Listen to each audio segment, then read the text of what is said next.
Klopp admitted after the game that Liverpool didn't deserve to win. However, he did bring up the fact, Craig, that he felt his team should have had 2 penalties, the handball and the challenge on Mane. Is he right?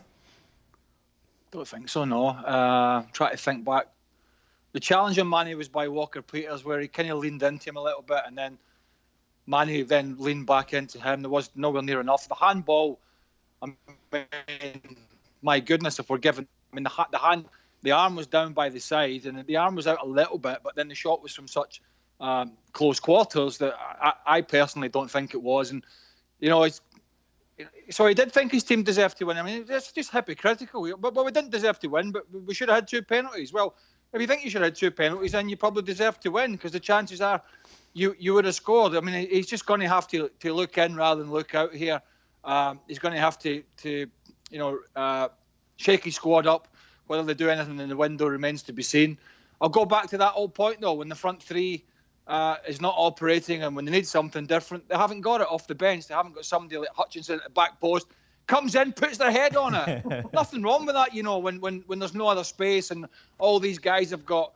These teams are putting 9-10 behind the ball, and you've got Alexander-Arnold and Robertson. I mean, Robertson turned back a few times in that second half, you know. Oh, to go back to Stevie's point, he had Mane in the box. He tried to slip it to him a couple of times, which he did.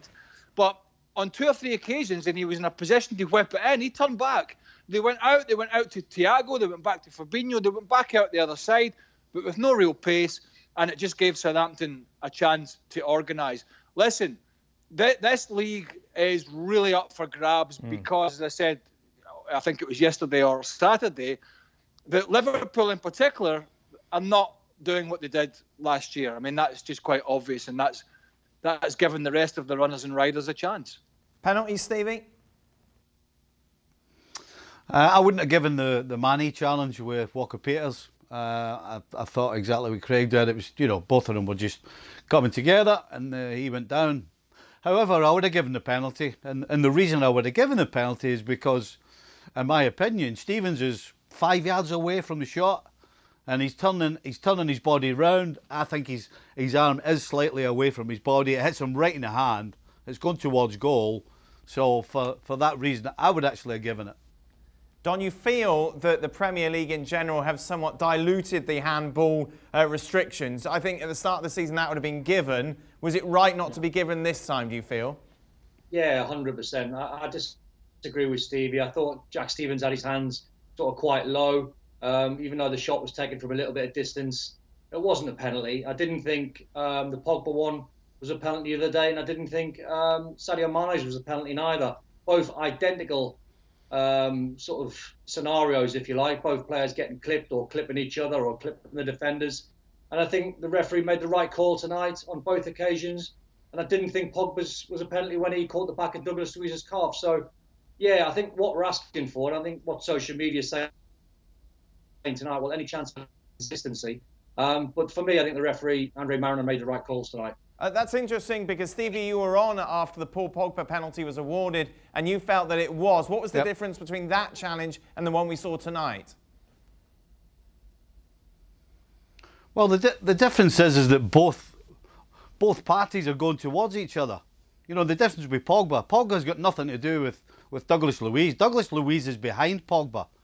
So if there's going to be any contact, then it's going to come from Douglas Luiz. That's the biggest difference. You know, Walker-Peters and Mane have gone shoulder to shoulder pretty much. They're both gesturing towards each other, whereas Pogba's ahead of Douglas Luiz. And so, as I said the other day, the onus is on the defender not to get tangled up with the opponent, particularly if he's behind them. I mean, Liverpool fans will be apoplectic, I suppose, in some way that they're seeing, rightly or wrongly, all these penalties at Old Trafford or for Man United. They've had an immense amount of penalties this year, and they're going to feel hard done by. I don't have the answers to that because I'm obviously not refereeing or in the VARs. I don't know why that is, but that's not.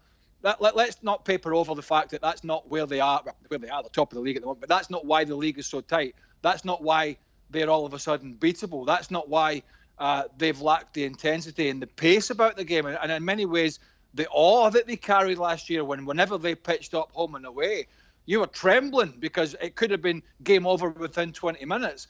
And that has gone for the time being now. Is it because they won the league at such a canter last year that they've been brilliant for a couple of years and the foot's off the gas a little bit, as Don mentioned, one or two heads maybe turned?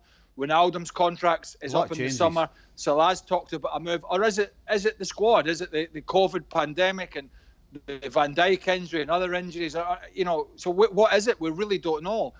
But what we do know is, for the time being, the fear factor is gone. We'll talk about when Liverpool was so good. When Liverpool was so good, they were settled. It was a settled side. The side picked itself. He didn't really need to make that many changes at any particular stage. And of course, right now, we're just looking at a completely different scenario, where you've got two of your three centre midfielders today playing at centre back. You've got two of your three centre midfielders today in Thiago and Oxlade-Chamberlain that have hardly kicked a ball, but yet they've still got more than 70% of the ball. So, it's the biggest problem is they haven't had a settled side. It's changed so much at the back and in the middle. But again, if the front three can sort themselves out, they can still win the Premier League. Yeah, that's the counter-argument, I suppose, Stevie, is the fact that despite all the problems they've had at the back, and as you mentioned, midfielders having to go into defence, that front three that has been so pivotal to their success over the last couple of seasons is nowhere near where it should be in the quality to get them across the line this time round, isn't it? No, exactly, and as Craig said earlier, they don't really have any choices. With Jota injured, you can't not play them, and as I said, if you can't give them a little nugget to grasp onto, then they're going to have to play through it, and Klopp's going to have to hope that it's not going to take too long to play through it. Otherwise, they're going to find themselves behind in the title race. We'll talk about the title. Everybody else has had injuries as well. I mean, you look at Southampton today. There was 4 of them key players out. Certainly 3 of the 4.